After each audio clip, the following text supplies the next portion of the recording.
Keseharian kita saat ini sudah tidak bisa lepas dari yang namanya media sosial.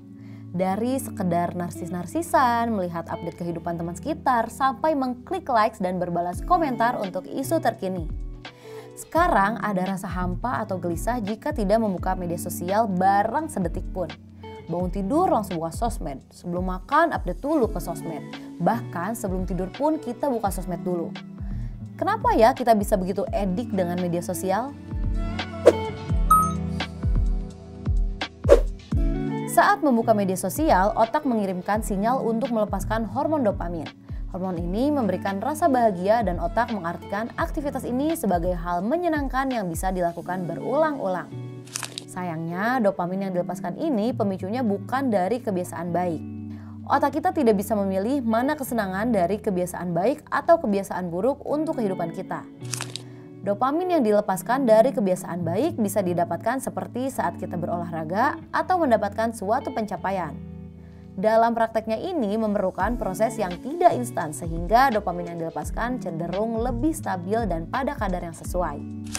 Sedangkan dopamin dari kebiasaan buruk didapatkan dari hal yang mudah digapai seperti merokok, bermain game sampai tidak kenal waktu atau bahkan scroll media sosial secara berlebihan. Saat kesenangan itu bisa didapatkan secara instan, kita akan cenderung sering melakukannya sehingga terbentuk menjadi sebuah rutinitas. Dopamin yang dilepaskan pun jadi tidak stabil karena bisa tiba-tiba melonjak saat merasakan kesenangan dan menukik tajam saat tidak merasakan kesenangan.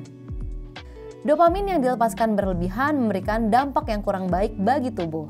Kita akan sering merasa cemas, stres, bahkan sampai gangguan tidur. Nah, kembali ke soal media sosial. Coba lihat screen time HP kamu kira-kira berapa lama waktu kamu habiskan dalam satu hari untuk melihat media sosial. Apakah sudah menghabiskan separuh dari waktumu?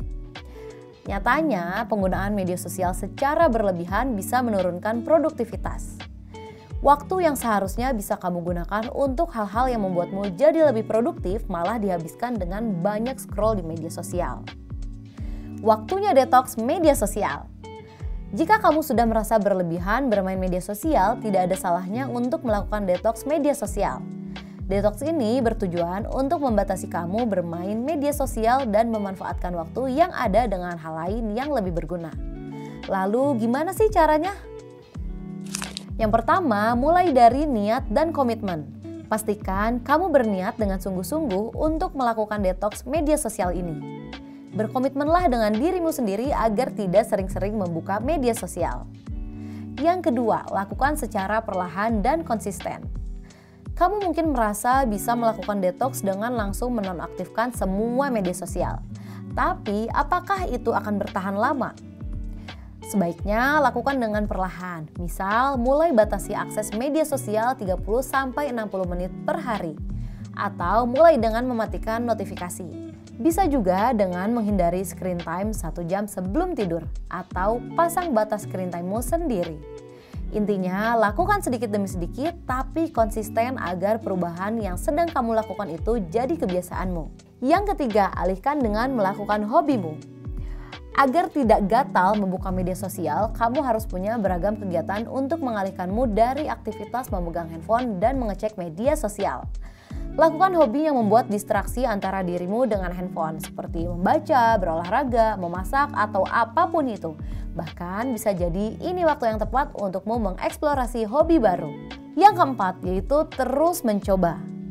Sosial media detox adalah salah satu cara agar kamu tidak ketergantungan terhadap media sosial. Ini bukan hal yang bisa kamu lakukan dalam satu hari. Perlu proses yang panjang dan terus-menerus untuk mengubah kebiasaan ini.